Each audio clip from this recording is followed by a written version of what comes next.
ఓం నమ శివాయ శ్రీమాత్రే నమః. మిత్రులకి శ్రేయభిలాషులకి అలాగే నన్ను ఇంతగా ఆదరిస్తున్న యూట్యూబ్ ప్రేక్షకులందరికీ కూడా పేరు పేరు ధన్యవాదాలు. మిత్రులరా, మీ అందరికీ కూడా ఆ పరాదేవత ఎల్లవెల్లలా మీతో ఉండి మీ మనోవాంఛ నెరవేర్చాలని మనస్ఫూర్తిగా కోరుకుంటున్నాను. ఈరోజు మనం ఒక తేలికైన ఉపాయం గురించి తెలుసుకుందాం. ఈ ఉపాయాన్ని ఆడవారైనా మగవారైనా చేయవచ్చు, ఎవరైనా చేయవచ్చు. అంటే మాది ఈ మతం అండి, ఆ మతం అండి, ఏ మతం వారైనా చేయవచ్చు. ఈ విధానాన్ని చేయగలిగితే ఈ ఉపాయం చేయడం వల్ల ధన నష్టం కలగదు. రోజు రోజుకి మీ డబ్బు సంపాదన పెరుగుతుంది. మీ ధనానికి దిష్టి తగలదు. వస్తువులు, డబ్బు పోవడం, అంటే ఇంట్లో పెట్టి మర్చిపోవడం, దొంగతనాలు జరగడం, దొంగల బారిన, అంటే కొన్ని సందర్భాల్లో ఇంట్లో ఉన్న దొంగను కూడా మనం గుర్తించలేం. కొంతమంది ఇంట్లో ఉన్న వస్తువులు తీసుకువెళ్ళి అమ్మేసుకుంటూ ఉంటారు, కానీ ఎవరు తీశారో తెలియదు. అలాంటి సంఘటనలు జరుగుతూ ఉన్నా దొంగల బారిన పడటం, అంటే ఇంట్లో ఉన్న దొంగలు ఎవరైనా దొంగతనం చేసినా వారి బారిన పడకుండా, అంటే ఇంట్లో వాళ్ళే తీసేసి తెలియదు నటిస్తూ ఉన్న వారి బారిన పడకుండా ఉండడానికి ఈ ఉపాయం అద్భుతంగా పనిచేస్తుంది. ఈ ఉపాయాన్ని రూపాయి ఖర్చు లేకుండా మన ఇంట్లో దొరికే వస్తువులతో చేసుకోవచ్చు. ఈ ఉపాయం చాలా పురాతనమైంది. మన జీవితంలో చాలామంది తెలియదు ఏంటంటే, మన పూర్వీకులు ప్రతి పదార్థంలో ఉన్న చైతన్యాన్ని, ప్రతి పదార్థానికి ఉన్న విశిష్టతని, ప్రతి దానిలో ఉన్న గొప్పతనాన్ని మన వారు గుర్తించి మనకి గౌరవించమని చెప్పారు, ప్రేమించమని చెప్పారు. చాలామంది తెలియక ఏమనుకుంటారంటే, ముక్కోటి దేవతలు ఉన్నారు, అంతమంది దేవతలు ఉన్నారు, అదేంటి అంటుంటారు. అన్నిలోనూ, అన్ని పదార్థంలోనూ శక్తి ఉంది అని అర్థం. మనలో ఏదైతే చైతన్యం ఉందో అదే చైతన్యం మన చుట్టూ ఉన్న పంచభూతాల్లో ఉంటుంది. అవి మనలోనే ఉంటాయి.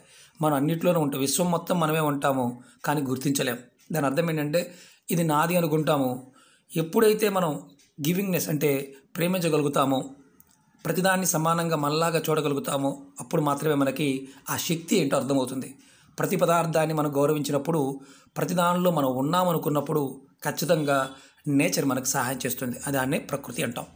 ఇప్పుడు ఈ ఉపాయం కూడా అలాంటిదే. చాలా వరకు ఎవరైతే ధన నష్టం కలుగుతుందనేవారు ఈ ఉపాయం చేయండి, ఖచ్చితంగా లాభాన్ని పొందుతారు. ఈ ఉపాయాన్ని ఎప్పుడు చేయాలి, ఎలా చేయాలి చెప్తాను. మీకు ఈ వీడియో నచ్చినట్లయితే లైక్ చేయండి, ఛానల్ని సబ్స్క్రైబ్ చేసుకోండి, పక్కనే ఉన్న గంట సింబల్ని యాక్టివేట్ చేసుకోండి, 10 మంది మిత్రులకి షేర్ చేయండి. అలాగే కొత్త వీడియో లింక్స్ని, అంటే మన యూట్యూబ్ ఛానల్ 2 కొత్త ఛానల్స్ని పెట్టడం జరిగింది. వాటి లింక్స్ కూడా కింద వీడియో డిస్క్రిప్షన్లో ఇవ్వడం జరిగింది. వాటిని కూడా సబ్స్క్రైబ్ చేయండి, గంట సింబల్ యాక్టివేట్ చేసుకోండి. రాబోయే రోజుల్లో ఇందులో వీడియోలు, అలాగే కొత్త వీడియోలు కూడా డిఫరెంట్ సబ్జెక్టు గురించి కూడా మీకు తెలియజేయడానికి ప్రయత్నం చేస్తాను. మనం ఈ ఉపాయానికి కావాల్సింది మన ఇంట్లో వాడే తాళం చెవులు. చిత్రంగా ఉంది కదా. చాలామంది తెలియదు, తాళాలని పూజిస్తారు, తాళాన్ని పూజిస్తారు. ఎందుకంటే చాలామందికి తెలియనిది, డబ్బుని దాచినా, ఏది దాచినా మనం తాళం వేసి ఈ చెవిని మన దగ్గర పెట్టుకుంటాం. మనం రెగ్యులర్గా చూస్తూ ఉంటాం. మనకి ఎప్పుడైనా సరే మన ఇంట్లో కానీ, మన వ్యవస్థల్లో కానీ, అంటే వ్యాపార సంస్థల్లో కానీ ధన నష్టం జరుగుతుంది అంటే మన తాళాన్ని మనం పూజించాలి అని అర్థం. ఎలా చేస్తే మనకి డబ్బు వస్తుంది, ధనం ప్రవాహంలా వస్తుందో తెలుసుకుందాం. మనం ఈ ఉపాయానికి కావాల్సింది మీ ఇంటి తాళం చెవి కానీ, లేదంటే బీరువాది కానీ, లాకర్ కానీ, కబోర్డు తాళం కానీ, ఏదైనా పర్వాలా, ఒక తాళం కావాలి. మీరు డబ్బు దాచే, అంటే ధనం ఎక్కడైతే పెడుతున్నారో దానికి సంబంధించిన తాళం చెవి కావాలి. అయితే మీరు గుర్తుంచుకోవాల్సిన అంటే మనం 4-5 చోట్ల పెడతాం కదండి, మరి అప్పుడు ఎలా అనుకుంటాం. మీ ఇంట్లో ఏదైతే మెయిన్ తాళం చెవి ఉంటుందో, అంటే ధనానికి సంబంధించిన లాకర్ కానీ, బీరువా కానీ, అదొకటి తీసుకోండి. లేదా మీరు ఇంట్లో 100 ప్రదేశాల్లో పెడితే ఇంటి తాళం చెవి తీసుకోండి. ఇంటి తాళం చెవి తీసుకోండి. దాన్ని ఏం చేయాలో చెప్తాను. మనం తాళం చెవిని పూజ చేయటం వల్ల, మన భారతదేశంలో, ఉత్తర భారతదేశంలో తాళం చెవిని ఎక్కువగా పూజిస్తారు. దక్షిణ భారతదేశంలో కూడా పూజిస్తారు కొన్ని సందర్భాల్లో.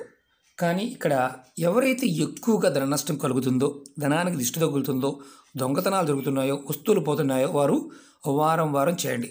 అలా కాకుండా అంతా బాగానే ఉన్నవారు నెలకొకసారి చేయండి. శుక్రవారం నాడు ఇది చేయాలి. ఆడవారు నెలసరి ఉన్నప్పుడు మాత్రం చేయవద్దు, మిగతా వారు ఎవరైనా చేయవచ్చు. శుక్రవారం ఉదయం 5 నుండి 12 గంటల లోపు మధ్యలో చేయాలి. అంటే 5 నుంచి 12 మధ్యలో చేయాలి. లేదా సాయంత్రం 5 నుంచి 9 గంటల మధ్యలో చేయాలి. శుక్రవారం మీరు ఎప్పుడు చేసినా, ఉదయం చేసినా, సాయంత్రం చేసినా స్నానాది కార్యక్రమాలు ముగించుకొని తర్వాత మీ ఇంటి తాళం లేదా లాకర్ తాళం, మీ బీరువా తాళం, కబోర్డు తాళం ఏదైనా తీసుకోండి. దాన్ని నీటిలో చక్కగా తీసుకున్న తాళాన్ని నీటిలో శుభ్రంగా క్లీన్ చేయండి. క్లీన్ చేసి మీ పూజా గదిలో ఇలా ఏదైనా ఒక ప్లేట్లో పెట్టుకోండి. నేను కాపర్ ప్లేట్ చూపిస్తున్నాను. ఏదైనా ఒక ప్లేట్, మామూలు ప్లేట్ని పెట్టుకోవచ్చు. పెట్టి దేవుడి ముందు పెట్టండి, మీ ఇష్టదేవం ముందు పెట్టండి. తర్వాత దానిలో ముందుగా కొద్దిగా పసుపు వేయండి, ఇలా కొద్దిగా. తర్వాత కుంకుమ ఇలా వేయండి. తర్వాత కొంచెం అక్షింతలు.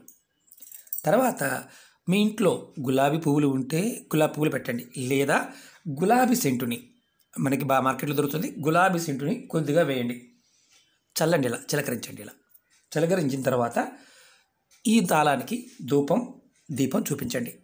అంటే దీపం మన ఇష్టదేవం ముందు దీపం వెలిగించున్నాం అనుకోండి, ఆ దీపాన్ని చూపించండి. అలాగే సాంబ్రాణి ధూపం చూపించండి. తర్వాత ఒక చిన్న మంత్రాన్ని 9 సార్లు మనసులో అనుకోండి. దీనికి గురుపదేశంతో పని లేదు, ఎవరైనా అనుకోవచ్చు. ఈ మంత్రం అనుకున్న తర్వాత మీరు ఏదైతే మంత్రం చెప్తానో, మంత్ర జపం తర్వాత దేవుడి ముందు పెట్టిన తాళం చెవి తీసుకొని మీ కుడి చేతి చూపుడు వేలుతో ఇలా, మనకు రింగులు ఉంటాయి కదా, దీన్ని క్లాక్ వైజ్గా ఇలా, ఇప్పుడు ఇది క్లాక్ వైజ్ అనుకోండి, ఇలా తిప్పాలి. లేదంటే ఇలా ప్లేట్లోనే ఇలా క్లాక్ వైజ్గా తిప్పండి. నేను చూపిస్తాను. ఇలా ఇలా ఇలా తిప్పండి, క్లాక్ వైజ్గా తిప్పండి. ఇలా క్లాక్ వైజ్గా ఈ విధంగా మీరు ఈ తాళం చెవిని 3 సార్లు సవ్య దిశగా, అంటే మన గుళ్ళో ప్రదక్షిణ చేస్తాం కదా, తూర్పు నుంచి పడమర వైపుకి 3 సార్లు చేతిలో అయితే ఉంగరపు వేలు తగిలించుకొని ఇలా తిప్పాలి. ఇలా సుదర్శన చక్రం ఎలా తిరుగుతుందో అలా. తర్వాత మీరు మంత్రాన్ని ముందు అనుకున్న తర్వాత ఈ పని చేయాలి. మంత్రం ఏంటో మీకు చెప్తాను. మంత్రం వచ్చి రక్ష మమ పరమేశ్వరి. మళ్ళీ చెప్తున్నాను, రక్ష మమ పరమేశ్వరి. దీనిలో మీరు గుర్తుంచుకోవాల్సింది, మంత్రానికి ముందు ఓం కానీ తర్వాత నమః కానీ ఏమీ లేవు.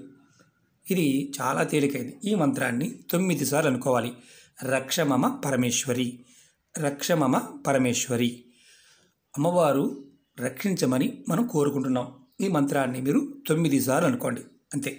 ఇలా మీరు ప్రతి శుక్రవారం నాడు చేయండి. మీ ఇంటి తాళానికి ఈ విధంగా చేయడం వల్ల మీకు ధనం ప్రవాహంలా వస్తుంది. ఆశ్చర్యంగా అనిపించవచ్చు. మనం టీవీల్లోనూ, యాడ్స్లోనూ, ఆన్లైన్ షాపింగ్స్లోనూ గురువుల దగ్గర చూస్తూ ఉంటాం. కుబేరుడి తాళం చెవి అమ్ముతూ ఉంటారు. మీరు చాలామంది కొనుక్కుంటారు, పూజ చేస్తూ ఉంటారు. తాళం చెవి పూజ చేస్తూ ఉంటారు. మనం మన ఇంట్లో ఉన్న తాళం చెవికి మనం పూజ చేయటం వల్ల ఖచ్చితంగా ధనం అనేది వస్తుంది. అంత శక్తి ఇందులో. ఏదైతే రక్షణ కవచంగా ఉండేది తాళం చెవి. దొంగతనాలు కానీ, అంతర్గత దొంగలు కానీ, దిష్టి తగలటం కానీ ఇలాంటి సంఘటన జరిగినప్పుడు ఆర్థికంగా నష్టపోతూ ఉంటారు. ఆ నష్టం నుంచి మీరు బయటపడతారు. ఇలాంటి ఉపాయాలు, కొన్ని లక్షల ఉపాయాలు మన పూర్వీకులు మనకు చెప్పడం జరిగింది. రాబోయే రోజుల్లో తేలికైనవి, అతి తేలికైనవి, మీరందరూ చేసుకోగలిగేవి చాలా చెప్తూ వస్తున్నాను, ఇంకా చెప్తాను. చాలా వీడియోలు చెప్పాను. చాలామంది అడుగుతున్నారు, గురువుగారు మాకు నోటిఫికేషన్ రావడం లేదు అని. ఒక్కొక్కసారి యూట్యూబ్ అల్గారిథం పంపించదు. మీరు రోజు రెగ్యులర్గా ఫాలో అయ్యేవారు, మీకు నోటిఫికేషన్ రాకపోతే ప్రతిరోజు మన ఛానల్లో 3 వీడియోలు వస్తూ ఉంటాయి. మీరు వీడియోస్లోకి వెళ్ళండి, మీరు ఫాలో అవ్వండి. మీకు నచ్చితే 10 మంది మిత్రులకి షేర్ చేయండి. ఇవన్నీ సొంతగా చెప్పేవి కాదు మిత్రులారా, గుర్తుంచుకోండి. ఎన్నో గ్రంథాలు, ఎంతో చాలా వరకు వీటి గురించి హిందీలోను, సంస్కృతంలోను మనకు చాలా చాలా పుస్తకాలు ఉన్నాయి. మన తెలుగులో ఇలాంటివి అందుబాటులో తక్కువ ఉన్నాయి. తాంత్రిక గ్రంథాల్లోనూ, అలాగే అనుభవ సిద్ధ గ్రంథాల్లోనూ, లాల్ కితాబ్లోనూ వీటి గురించి వివరణ ఉంది. పురాణాల్లో కూడా కథల రూపంలో అంతర్లీనంగా వీటి గురించి వివరణ ఉంది. కానీ మనం ఏంటంటే మూఢనమ్మకాలుగాను వీటిని తక్కువ చేసి చూస్తూ ఉంటాం. చాలామంది అర్థం కానప్పుడు ఏమవుతుందంటే ఇది ఒక మూఢనమ్మకంగా అనిపిస్తుంది. దీన్ని అర్థం చేసుకుంటే చాలా అద్భుతమైన సైన్స్ ఉంటుందని అర్థమవుతుంది. ఎందుకంటే ఈ పదార్థం మనం నిత్య పూజకు వాడుతూ ఉంటాం. మీరు ఎప్పుడైతే గౌరవంగా ఉంటారో, జాగ్రత్తగా ఉంటారో అప్పుడే ధనం నిలబడుతుంది కదా. మనం ఎప్పుడైతే గౌరవిస్తామో ఈ తాళాన్ని మనం పూజ చేసిన తర్వాత, అంటే మన మనసులో ఒక ప్రేమభావంతో ఉన్నప్పుడు జాగ్రత్త ఉంటుంది. చాలామంది వస్తువులు పెట్టి మర్చిపోతుంటారు, పోతూ ఉంటాయి. చాలామంది కంప్లైంట్ చేస్తుంటారు, గురువుగారు పెట్టాము మర్చిపోయామని. అలాంటి సంఘటనలు జరగకుండా మిమ్మల్ని మీరు కాపాడుకోవడానికి ఈ ఉపాయం తేలికైన అతి తేలికైన ఉపాయం 10 మంది మిత్రులకు షేర్ చేయండి, లాభాన్ని పొందండి. అమ్మవారి అనుగ్రహంతో ఇప్పుడు ఎదుర్కొంటున్న సమస్యలు ఏదైతే ఉన్నాయో అవన్నీ త్వరలోనే తీరిపోతాయి. మీరు భయపడమాకండి. కాల ప్రభావం చేత మనకి కొన్ని ఇబ్బందులు వస్తాయి. కాలంతో పాటు ఉండాలి. ఆ సమయంలో తీసుకోవాల్సిన జాగ్రత్తలు తీసుకోవాలి. దైవాన్ని స్మరించండి, ధైర్యంగా ఉండండి, కుటుంబానికి ధైర్యం చెప్పండి. ఖచ్చితంగా సమస్య నుంచి బయటపడతాము. అమ్మవారు మనందరినీ కూడా నమ్మకంగా ఉంటే కాపాడుతుంది. మనందరిలో కూడా దివ్యమైన శక్తి ఉంది. ఇది గుర్తుంచుకోండి. భయపడిపోయి ఏదో జరిగిపోతుందని అనుకోవద్దు. మనం ఖచ్చితంగా సమస్య నుంచి బయటపడి తీరతాం. ఒక మిత్రులారా, ఓం నమః శివాయ, శ్రీమాత్రే నమః.